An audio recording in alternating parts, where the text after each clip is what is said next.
একটা সময় যে সামুরাইরা ছিল জাপানের ইতিহাস, ঐতিহ্য আর দেশীয় সংস্কৃতির অবিচ্ছেদ্য অংশ, তলোয়ার হাতে ক্ষিপ্র গতির লড়াকু যোদ্ধা, কালের বিবর্তনে তারাই হয়ে গেছেন অন্য কিছু। নিজের পুরনো পেশা বদলে কেউ হয়েছে কবি, সাহিত্যিক, আবার কেউ বা হয়েছেন আন্ডারওয়ার্ল্ডের মাফিয়া। সিনেমার পর্দা থেকে শুরু করে বাস্তব জীবন পর্যন্ত সামুরাইদের নিয়ে আলোচনা ছিল সর্বাগ্রে। তবে জাপানের রাতারাতি পরিবর্তনের মধ্য দিয়ে সে সামুরাইরা হয়ে উঠেছেন ইতিহাস রক্ষার কবচ, যে কবচ ধরে রাখতে প্রাণপণ চেষ্টা চালিয়ে যাচ্ছে শান্তিপ্রিয় দেশ জাপান। কিন্তু এরপরও দেখা মেলে না সামুরাই যোদ্ধাদের। কোথায় হারালেন তারা? কিভাবে জাপানের আদি সংস্কৃতি থেকে মুছে যাচ্ছে সামুরাই যোদ্ধাদের অদম্য ইতিহাস?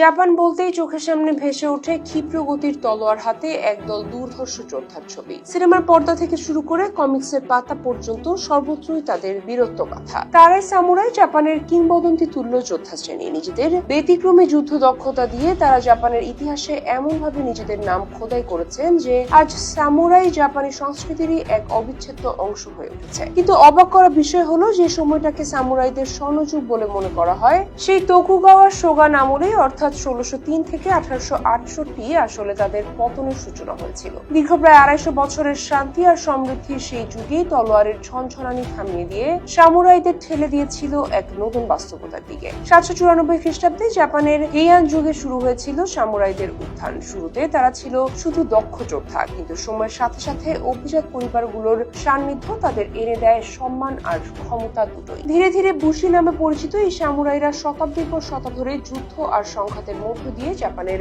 ইতিহাসের গতিপথ বদলে দেয়। কিন্তু 1615 সালে ওসাকা দুর্গ দখলের মধ্য দিয়ে দৃশ্যপট আমূল পাল্টে যায়। তোকুগাওয়া শোগানরা দেশে দীর্ঘস্থায়ী শান্তির যুগ শুরু করেন। কৃষক বিদ্রোহ ছাড়া বড় কোনো যুদ্ধ আর জাপানের মাটিতে হয়নি। শেষ বড় সংখ্যা ছিল সীমাবাড়া বিদ্রোহ, যা শুরু হয়েছিল অতিরিক্ত কর আর খ্রিস্টানদের উপর নির্যাতনের প্রতিবাদে। সেই বিদ্রোহের নেতৃত্বে ছিলেন আমাকুসা শিরো, এক রহস্যময় ব্যক্তিত্ব।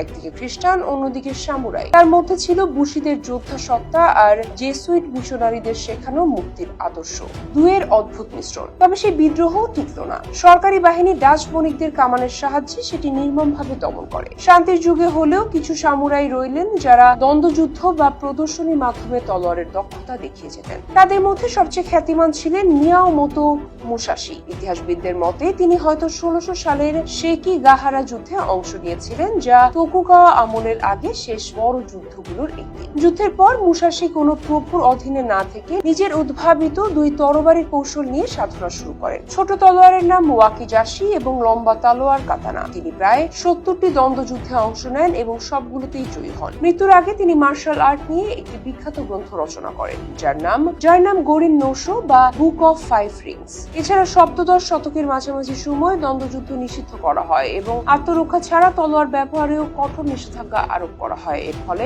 সামুরাইদের কৌশলে এসেছে নতুন রূপ। তারা প্রতিপক্ষকে উস্কানি দিতেন যাতে শত্রু আগে আক্রমণ করে এবং তারপর আত্মরক্ষা নামে তলোয়ার চালানো যায়। অনেক সামুরাই ইয়াইজুৎসু নামে এক বিশেষ কৌশল আয়ত্ত করেন, যেখানে বিদ্যুৎ গতিতে কাতানা বের করে প্রতিপক্ষকে আঘাত করার আগেই তাকে অসহায় করা হতো। সামুরাইদের মর্যাদায় এই নাটকীয় পরিবর্তনের ফলে জন্ম নেয় রোনিন, প্রভুহীন সামুরাই। জাপানি ভাষায় রোনিন শব্দের অর্থ ঢেউয়ের মানুষ, যা তাদের লক্ষ্যহীন, শেকড়হীন জীবনের প্রতিচ্ছবি তুলে ধরে, যেন তারা পানির ওপর ভাসমান পাতা। ধীরে ধীরে রোনিনদের ঘিরে এক রোমান্টিক ধারণা তৈরি হয়। তাদের এমন এক বেপরোয়া যোদ্ধা হিসেবে দেখা হতে থাকে যারা যে কোনো অসাধ্য সাধন করতে পারে। মিয়ামোতো মুসাশি ছিলেন এই ধারণার সেরা উদাহরণ, কিন্তু বাস্তবতা ছিল ভিন্ন। বেশিরভাগ রোনিনই ছিলেন তলোয়ারধারী ভবঘুরে। জীবন ধারণের জন্য তাদের দেহরক্ষী, ভাড়াটে গুন্ডা বা সাধারণ শ্রমিকদের মতো কাজও করতে হতো।